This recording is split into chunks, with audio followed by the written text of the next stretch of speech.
Good morning, Year 6. Happy World Book Day. In today's lesson, you are going to write a poem, but it's not your usual kind of poem that you would be expecting, and it combines poetry and art along with reading. So there's quite a few things to do, but when they're done, these types of poems look so fantastic. Just take a few moments to have a look and see if you've ever seen poetry like this before.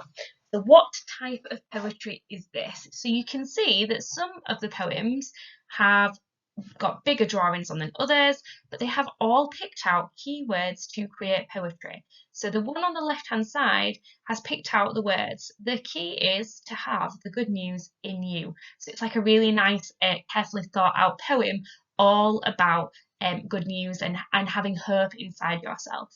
So having a look at that one, okay, you've got some other ones, but it's using the text that you have available around a certain theme and producing a poem. This type of poetry then is called blackout poetry. So you black out certain types of words and you highlight and draw attention to other words that you want to form the poem. So here you can see that they've used the sea kind of setting and a sunrise with the sun, but they've drawn attention to these words with the squares around them. Okay, so it says a blackout poem is a poem which identifies key ideas and key words around a theme and it makes them stand out. Now, a lot of people always think that poetry has to rhyme, and that is not the case. So very much so, you're picking out words that really resonate with you and which go along with one theme that you'll have, and you will pick out and create a really powerful poem with a drawing included. So you're going to be using noughts and crosses as we are looking at the author Mallory Blackman for World Book Day. And we're going to use it as a stimulus for your poetry, your blackout poems. Noughts and Crosses is one of my favourite books of all time. I remember reading it at school and just being completely blown away. And it really does heavily focus on the theme of racism and prejudice and not trusting people and not liking people based on the colour of their skin. So if you have a read through the summary, it will give you a bit more detail. So in the text, the main themes of Noughts and Crosses are racism, inequality, prejudice, injustice, and an unfair society.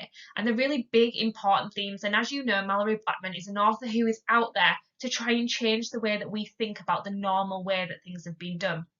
In particular, she really does focus on racism and tries to highlight that people are often treated unfairly because of the colour of their skin.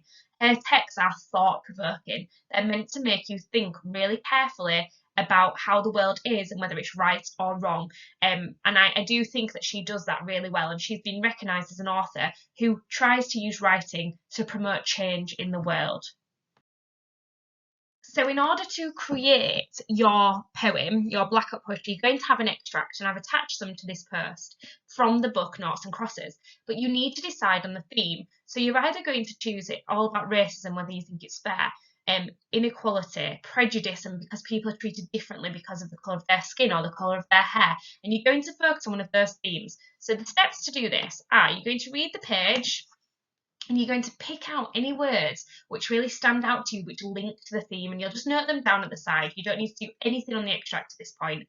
And then you'll try to form these into an order to make a poem. So on the one on the right, you can see here that they've picked out the words, the key is to have the good news in you. And they've kind of built their design around joining these together so the reader is guided. So you know to start there because it then joins the key. So here is a really interesting way to do it. As you've seen in the other examples, there are other ways to do it. So you'll try to form them into an order at the side of the page, okay, on some scrap paper. And then you'll create a drawing and image to go alongside this, which blocks out the other words you don't need and highlights the ones needed or joins them together in your form. It will take a little bit of practice, and there is a sheet attached to this post that gives you a little bit more guidance about how best to do it. So I've actually used page 12 as an example from the book, and I chose to focus on injustice and unfairness and about people being treated differently. So I read through it, and as I've gone through, I've noted down these keywords. So I've got suddenly, I thought maybe that could be powerful. Hope, because having hope is a really important thing. And actually, sometimes if there's injustice, then the hope has been taken away. I think, because it gives my view, stopped, hurt because people feel pain from injustice.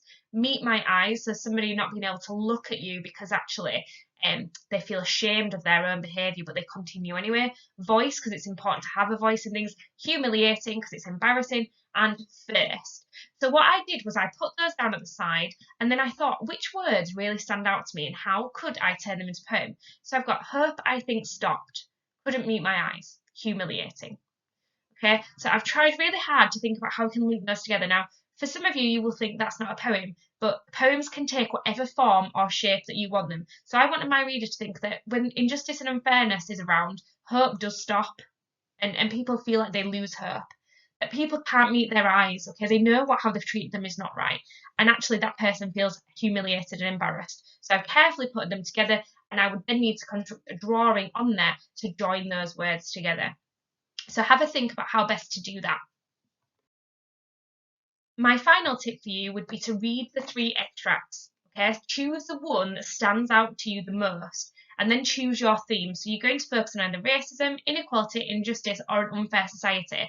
You might be somebody who can think of a really creative idea to show those within your writing, and you might be able to draw a really interesting image that goes alongside these. But remember, you want your words that are forming the poem to stand out, and the other ones to be blacked out or be ignored a little bit by the reader. Go back to the examples and have another look at how they should look or how you could think about planning yours, and then make sure that you produce a really carefully thought out piece of blackout poetry. I am really looking forward to having a look at these poems. So when you've done them and you think you've done a really good job with them, make sure you upload them. Just remember, make sure that you do it in black pen, because they do need to be blackout poems. So it should be done in black pen, black felt tip, but not scriffily done, carefully constructed with a powerful poem in your writing. Okay, I hope you've really enjoyed this, and I really hope you are enjoying getting to know the author Mallory Blackman. She is one of my personal favourites.